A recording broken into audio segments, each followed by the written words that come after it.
한동훈 장관도 있었고요. 이재명 대표도 있었고 그리고 김혜경 씨도 있었다라는 것이죠. 근데 이 세 사람은 전부 다 휴대폰에 대해 가지고 논란이 있기는 있었습니다만 그 논란의 어떤 결이나 그 내용이 굉장히 다르거든요. 그럼에도 불구하고 약간 좌파들 이쪽에서는 야 한동훈 장관도 이렇게 했는데 뭐 우리 가지고 뭐라고 하냐 이런 식으로 매번 물타기를 하지 않습니까? 제가 오늘 영상을 통해 가지고 도대체 한동훈 장관의 아이폰이 어떤 논란이 있었고 그리고 한동훈 장관의 아이폰이 이재명 김혜경이랑 본질적으로 어떻게 다른지를 좀 말씀을 드리겠습니다. 자, 이번에 이제 그 윤관석과 이성만 두 사람이 구속이 될 때 뭐 이성만은 구속이 안 됐습니다만 두 사람에 대한 구속영장 그 이제 실질 심사가 있을 당시에 이성만이가 어떤 식으로 까불어 됐습니까? 비밀번호를 알려줬다라고 이제 하면서 한동훈 장관을 비판했었어요. 그러면 이제 한동훈 장관의 그 아이폰 문제가 사실 뭐 개딸들을 중심으로 매번 나왔던 얘기죠, 그렇죠? 한동훈 장관이 아이폰을 뭐 비밀번호 안 알려줬다, 뭐 YTN도 마찬가지로 그렇게 뭐 보도를 했었고요. MBC 또한 마찬가지로 마치 휴대전화를 못 풀었기 때문에 한동훈 장관이 무혐의가 된 거 아니냐 이런 식으로 진짜. 이거 뭐 또 보니까 또 화가 나네요. 그냥 막 쓰레기 같은 저런 기사를 내놓은 거 아니겠습니까? 실제로 이제 그 한동훈 장관이 무혐의를 받는 과정은 오히려 진작에 무혐의가 됐어야 됐던 것을 질질 끌어가지고 이성윤 서울중앙지검장을 중심으로 해가지고 질질 끌다가 겨우겨우 이제 무혐의를 받았던 그런 케이스였던 것인데 마치 그거를 이제 MBC 같은 경우는 한동훈 장관이 죄가 있었음에도 불구하고 검은 요청을 했음에도 불구하고 휴대폰 비밀번호를 안 알려줬기 때문에 그 내용을 확인할 수가 없어가지고 무혐의가 됐다. 저런 식으로 지금 보도를 하고 앉아있으면 저게 어떻게 언론이 되겠습니까? 진짜 무슨 뭐 김어준이나 더참사나 뭐 이런 식의 쓰레기 같은 유튜브 그런 수준밖에 안 되는 것이지. 자, 그러면 한동훈 장관의 그 아이폰 비밀번호에 대한 제가 실체를 좀 말씀을 드릴 것인데요. 여러분 기억나실 겁니다. 정진웅이랑 뭔가 이렇게 뭐 독직폭행 뭐 이런 식의 논란까지 있었던 거 기억나시죠? 자, 그런데 그때 당시 나왔던 얘기가 뭐냐? 정진웅이가 휴대전화가 압수수색 대상물이라고 자기한테 얘기를 했는데 그게 사실이 아니었다라는 것이죠. 휴대전화가 압수수색 대상물이 아니라 유심칩이 압수수색 대상물이라고 고지를 받았고 영장에도 분명히 뭐라고 기재가 돼 있었다라는 거예요. 유심칩이 압수수색 대상물이라고 기재가 되어 있었다라는 겁니다. 자, 그러니까 휴대전화가 압수수색 대상이 아니기 때문에 애당초 아이폰 비밀번호를 알려줄 필요도 없는 겁니다. 압수수색 대상이 아닌데 압수수색 대상이었던 것을 가지고 만약에 휴대전화 비밀번호를 안 알려줬다라고 한다면은 그거는 우리가 좀 비판할 수가 있겠죠. 근데 애당초 휴대전화 자체를 뭐 가져갈 수 있는 권한도 없는 상태에서 비밀번호 뭐하러 알려줄 필요가 있겠습니까? 전혀 지금 상관이 없는 사안인데. 그리고 실제로 한동훈 장관이 유심칩을 줬습니까? 안 줬습니까? 줬어요. 수사에 협조를 했습니다. 그리고 그 유심칩을 가지고 가가지고 당시 문재인 정부의 검찰이 어떤 짓까지 벌였었습니까? 카카오톡까지도 한동훈 장관의 카톡도 들여다 봤었죠. 그래서 불법 감청이다 이런 논란도 있었습니다. 그러면 우리가 따져봐야 되는 맨날 개딸들에서 물타기라는 이재명 대표는 휴대전화를 어떤 식으로 대처했는지 한번 볼까요? 자, 일단 우리가 눈여겨봐야 되는 이재명 대표의 명언이 한 가지가 있습니다. 휴대폰에 대한 이재명 대표의 철학부터 듣고 가시죠. 제가 하나 재밌는 걸 드릴게요. 여러분은 절대로 사고를 치면은 전화기를 뺏기면 안 됩니다. 이 전화기에는 여러분의 인생 기록이 다 들어있습니다. 이거 어디서 전화했는지, 언제 몇 시에 어디서 뭐 했는지, 어디서 뭔 사진 찍었는지 싹 다 나옵니다. 이거 하나만 분석하면요. 여러분들이 이 전화기 산 이후로 어디서 무슨 짓을 몇 시에 뭘 했는지 다 알 수 있어요. 그래서 이걸 절대 뺏기면 안 돼요.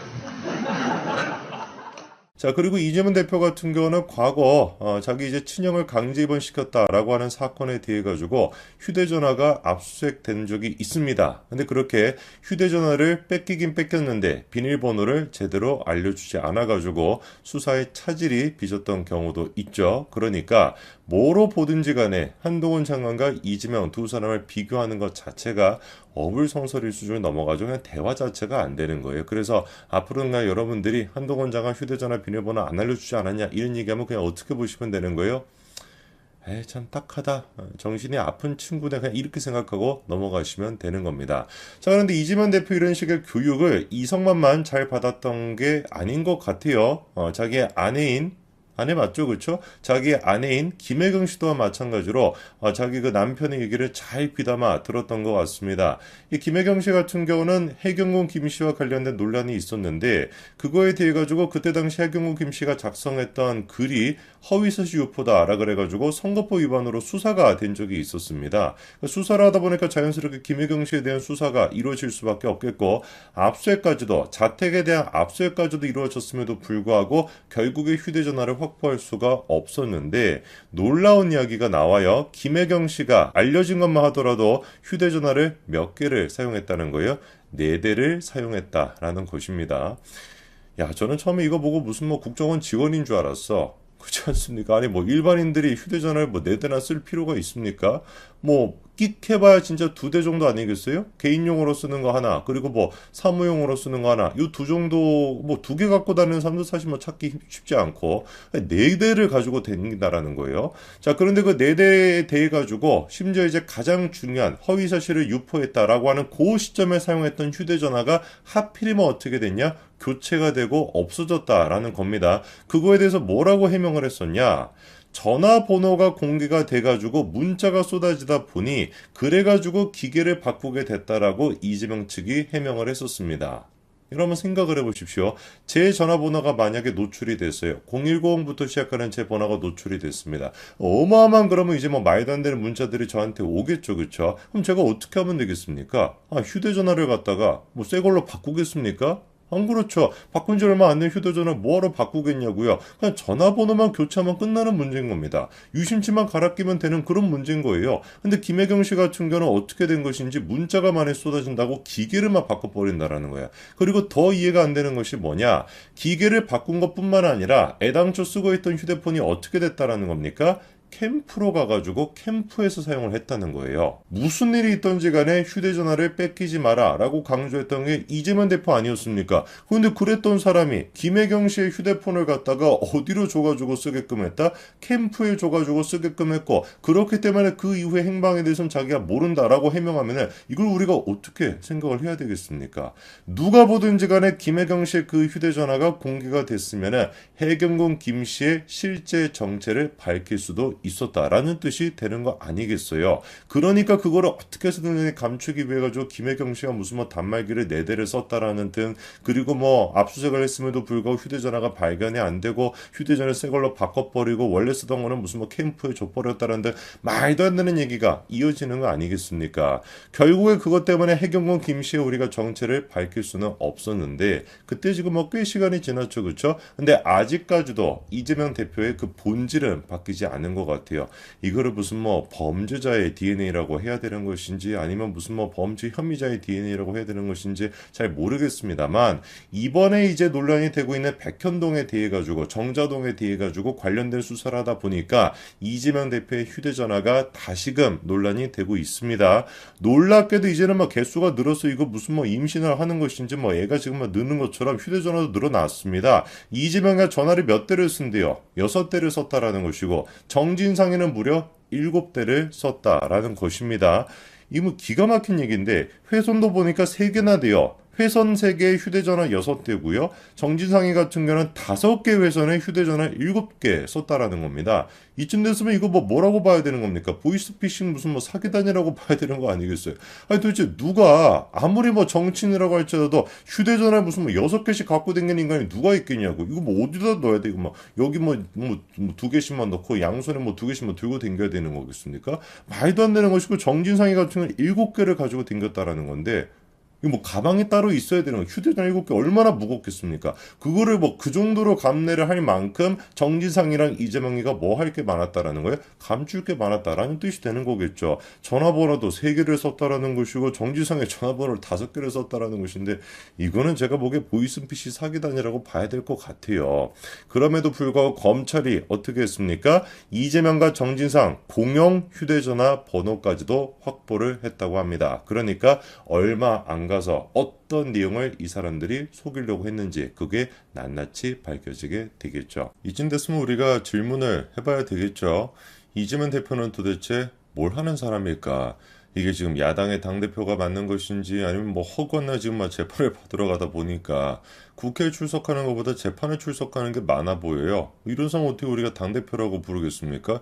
이거 뭐 프로 재판러라고 불러야 되겠지. 그렇지 않습니까? 아예 그러니까 지금 당대표로서의 직무도 할 수가 없는 사람을 갖다가 재판받으러 지금 뭐 일주일에 뭐 두세 번씩 가야 되는데 어떻게 뭐 당대표 직무를 할 수 있겠냐고. 그런 인간을 당대표로 앉혀놨으니 당이 진짜 저 모양 저 꼬라지가 될 수밖에 없죠. 이번엔 또 뭐 때문에 재판을 받으러 갔냐? 바로 김문기 씨를 모른다라고 얘기했던 거, 그거 선거법 위반과 관련된 그 재판을 받으러 갔습니다. 잘 아시는 것처럼 김문기 씨를 모른다. 김문기 씨가 대장동 사업을 거의 뭐 총괄하다시피 했던 실무자였음에도 불구하고 심지어 김문기 씨가 이재명 대표를 살리겠다고 그렇게나 언론 인터뷰까지도 하면서 대장동 사업에 대해서 열심히 홍보를 했던 사람이 김문기 씨고 같이 뭐 해외 출장까지도 가고 골프도 치러 가고 뭐 같이 뭐 사진도 찍고 여러 가지를 했음에도 불구하고 끝까지 김문기 씨를 모른다. 나는 대장동이랑 연결고리가 하나도 없기 때문에 김문기 씨를 모른다라고 주장했던 게 이재명 아니었습니까? 이번에 이제 재판도 바로 그 김문기 씨를 모른다와 관련된 내용이었습니다.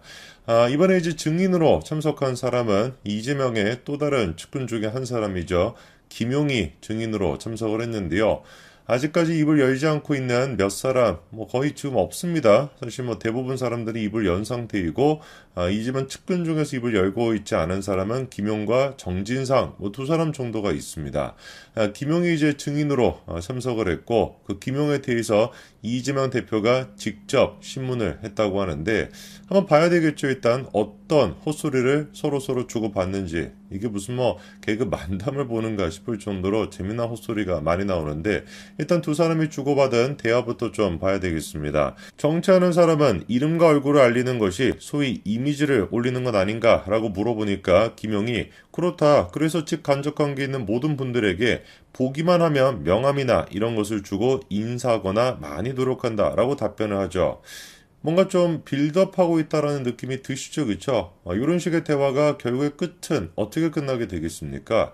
결론은 워낙에 이렇게 뭐 정치인들 같은 경우는 직업적으로 자기 명함 같은 걸 많이 뿌리고 전화번호 같은 걸 많이 뿌리기 때문에 내 명함을 가지고 있다고 내 전화번호를 알고 있다라 그래서 나랑 친분이 있는 것은 아니다. 뭐 그런 주장하고 싶은 거 아니겠습니까? 눈에 보면 뭐 뻔한 것이죠. 그렇죠? 그러면서 또 이재명이 이렇게 얘기합니다. 정치하는 사람들은 자기 얼굴을 알리는 것이 중요한데 너무 많이 접촉하니까 상대들은 기억해도 자신은 기억하지 못하는 경우가 너무 많지 않은가라고 물어보니까 또 이제 김용이 그렇다라고 또 쿵짝이 잘 맞습니다. 그래서 자기한테 제일 곤란한 경우가 뭐라는 거예요? 저 아시죠? 라고 물어볼 때 이때가 제일 곤란하다라고 이재명이가 얘기하고 있습니다. 이까지는 뭐 우리가 예상할 수 있는 이재명이라고 한다면 이런 식의 스토리를 짜겠다. 충분히 우리가 예상할 수 있습니다. 이거는 무슨 뭐 챗GPT한테 물어보더라도 이 정도 답변을 할 것 같아. 야, 이재명이가 재판에 가가지고 어떤 식으로 이거 뭐 질의응답할 것 같냐? 어떤 식으로 신문할 것 같냐? 라고 물어보면 아마 이 정도까지는 다 쓸 겁니다. 그런데 챗GPT조차도 예상하지 못했다.